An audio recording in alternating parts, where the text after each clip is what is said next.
गेल्या 20 वर्षामध्ये समूह क्षेत्रामध्ये कार्य करत असताना विविध प्रकारच्या मानसिक समस्येला मी हाताळत पुढे आलो आहे. उतरत्या वयामध्ये मानसिक समस्या जडल्या समजू शकतो. वैवाहिक जीवन सुरू आहे, 35च्या पुढे 40च्या पुढे मानसिक समस्या आहेत, समजू शकतो.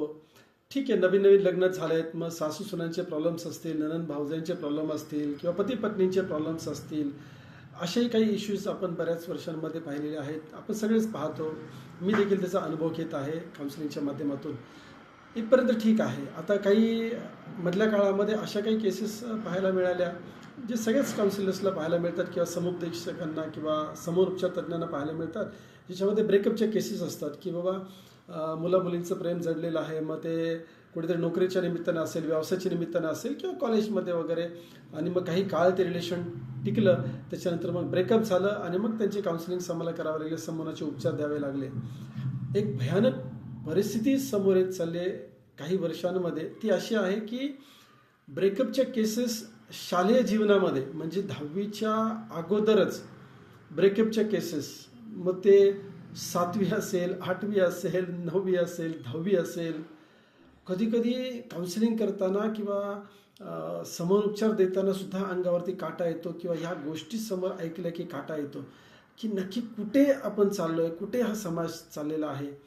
आणि पालकांनी आपली जबाबदारी शाळांवरती सोडवून दिलेली आहे. शाळा चांगली आहे, शाळा पॉश आहे, मोठी शाळा आहे, महागडी शाळा आहे, शाळेमध्ये काउन्सिलर्स आहेत, आणि कुठेतरी मग असं होतं की पालकांचं दुर्लक्ष होतं असं मी म्हणणार नाही, पण लक्ष कमी पडतं आहे.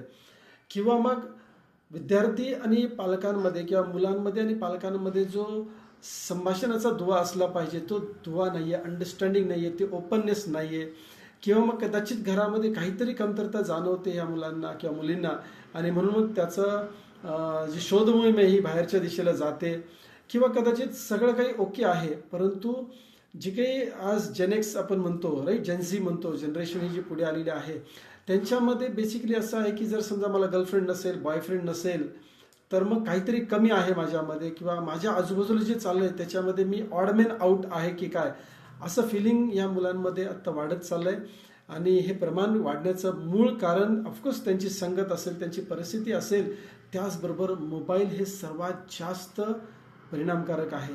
मोबाईलमुळे ही गोष्ट फार जास्त वाढली आहे. लक्षात घ्या, पूर्वीच्या काळामध्ये जर समजा एखाद्या व्यक्तीला दुसऱ्या व्यक्तीपर्यंत जर निरोप पोचवायचा होता तर फार अवघड होतं.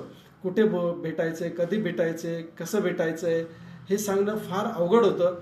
आजकाल ते फार सोपं झालं. अगदी माझ्याकडे मोबाईल जरी नसेल तरीसुद्धा मी माझा मेसेज ईमेलच्या माध्यमातून असेल, व्हॉट्सअपच्या माध्यमातून असेल, टेलिग्रामच्या माध्यमातून असेल किंवा विविध स्तरावरून मी मेसेज समोरच्या व्यक्तीपर्यंत पोहोचवू शकतो, आणि म्हणून हे प्रकार जास्त वाढत चाललेत. तर मला असं म्हणायचं आहे की 10वीपर्यंत किंवा 12वीपर्यंत खरंच आपल्या मुलांना किंवा मुलींना मोबाईल देणं आवश्यक आहे का, याचा पालकांनी थोडासा गांभीर्याने विचार केला पाहिजे. खूप गरज आहे तर ती गरज तपासली पाहिजे, आणि मोबाईलमध्ये चालणाऱ्या ॲक्टिव्हिटीजवरती डॅशबोर्डच्या माध्यमातून तुम्हाला हे पाहता आलं पाहिजे, क्रॉस चेक करता आलं पाहिजे की मोबाईलमध्ये नक्की काय बघितलं जातं आहे किंवा मोबाईलचा वापर कसा होतो आहे. आणि मुलांच्या मोबाईलला पासवर्ड नसावेत, असला तर धोक्याची घंटा सुरू झाली. माय डिअर फ्रेंड्स, प्रायव्हसीच्या नावाखाली लक्षात घ्या, आज मुलांमध्ये किंवा मुलींमध्ये अशी कुठली गोष्ट नसावी मोबाईलमध्ये की जी पालक पाहू शकणार नाहीत. हे ऐकायला जड वाटतंय, पण माय डिअर फ्रेंड्स, काउन्सिलिंगच्या माध्यमातून असेल, समोर उपचाराच्या माध्यमातून असेल, आम्ही खूप मुलांना आणि पालकांना असं भेटतोय की पराकोटीला गेलेली अवस्था असते, आणि मग पाठीमागे फिरणं फार अवघड होऊन जातं आणि पूर्ण कुटुंब डिस्टर्ब होऊन जातं. सो मला माहीत नाही की तुम्ही याच्यातून काय घ्याल, पण निश्चितच एका चांगल्या समाजाला जर आपल्याला निर्माण करायचं असेल तर आपल्या घरापासून सुरुवात करणं आवश्यक आहे. थोडं अनुशासन असणं आवश्यक आहे, थोडी स्वयंशिस्त असणं आवश्यक आहे, थोडंसं कठोर व्हावं लागेल आपल्याला.